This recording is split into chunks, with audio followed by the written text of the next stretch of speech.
नमस्कार. मी ऋषिकेश खारगे कुंडल. काही दिवसांपूर्वी मी कुंडलच्या वाचनकट्ट्याविषयी एक व्हिडिओ केलेला आणि सांगितलेलं, की आम्ही सारेजण बसतो संध्याकाळी वाचनकट्ट्यावरती आणि प्रत्येक कादंबरीवरती ज्यांनी जे वाचलेलं आहे, त्यावरती चर्चा करतो.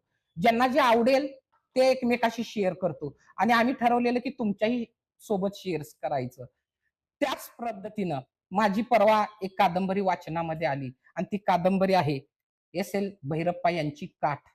खरं तर एस.एल. भैरप्पा माझ्या आवडत्या लेखकांपैकी एक आहेत.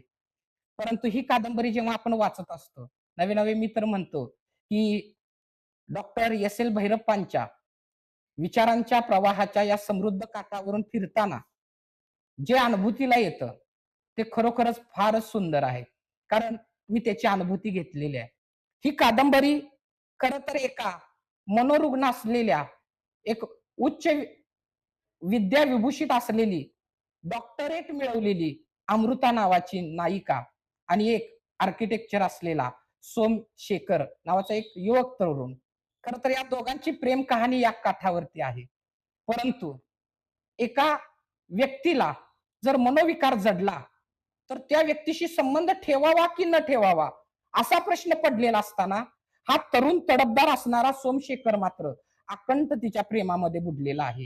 ही कादंबरी वाचताना खरोखरच संयमाचा बांध तुटतो की काय असं वाटू लागतं आपल्याला, की हा सोमशेखर कशासाठी या व्यक्तीच्या नादी लागला असेल, असंही कदाचित वाटतं. परंतु भाऊसाहेब खांडेकर म्हणतात, की प्रेम म्हणजे तर नक्की काय असतं? समोरच्या व्यक्तीला तिच्या गुण-दोषासहित स्वीकारणं, ह्यालाच खरं प्रेम म्हणतात आणि त्याचाच प्रत्यय ही कादंबरी वाचताना येते. खरं तर प्रेमात शहाणपण गळून पडतं असं म्हणतात आणि खरंच आहे ते.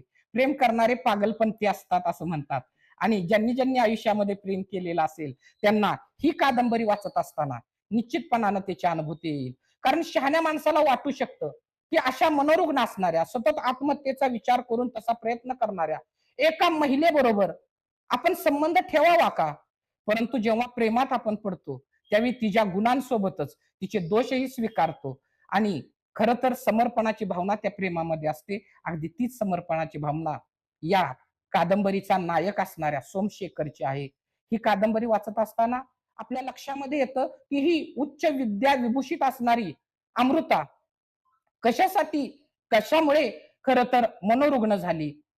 त्याचबरोबर तिच्या प्रेमात पडलेला सोमशेखर शेवटपर्यंत तिची साथ देईल की न देईल, असा प्रश्न पडलेला असताना तुमची सगळी उत्तरं ह्या काठ या पुस्तकामध्ये मिळतील.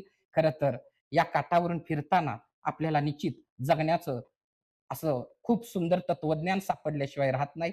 आपल्याला जर का एस.एल. भैरप्पांची ही काठ आवडली, तर नक्की सांगा. मी वाचली, मला आवडली, तुम्हालाही आवडेल नक्कीच. धन्यवाद.